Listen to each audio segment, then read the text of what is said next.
We often take the simplest of things in life for granted.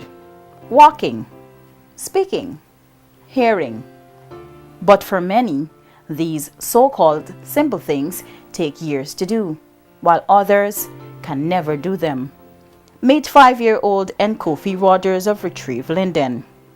Kofi has cerebral palsy, known as CP.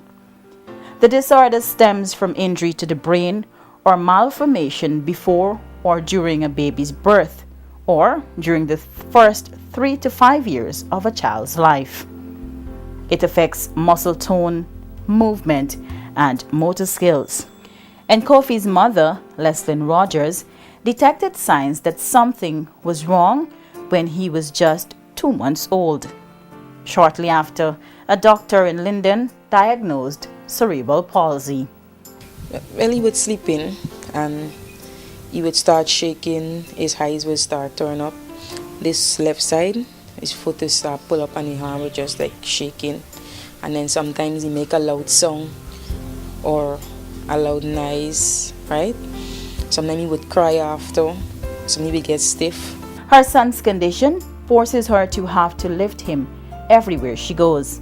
Little did she know, help was just around the corner. This was his third appointment at the dentist, and I met a doctor, right? And after they finished giving me the cocaine to get the teeth out.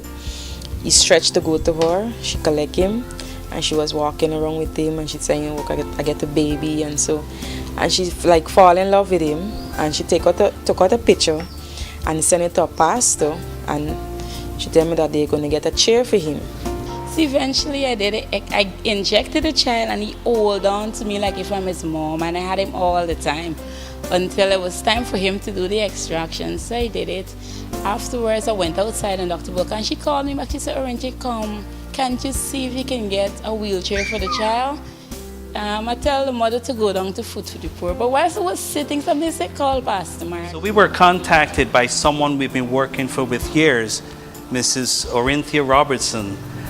And Orinthia contacted me and said, Mark, we have a child, 5-year-old, cerebral palsy, and he needs a wheelchair. I mentioned it in the staff meeting, and our director of community outreach, Mrs. Anna Elliott, the next day she said, Mark, we have the wheelchair for that child.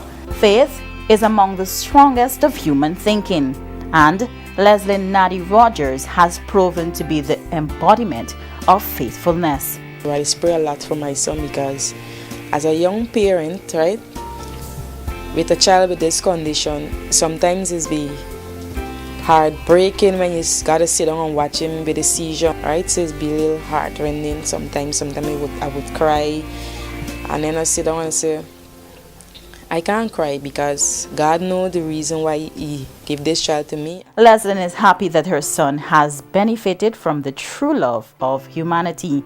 She believes angels are sent in various forms, and in this case, it came in the form of a dentist. This humanitarian gesture was made possible through the help of Victory International out of North Carolina, USA, which partnered with the local nonprofit organization, Project Life.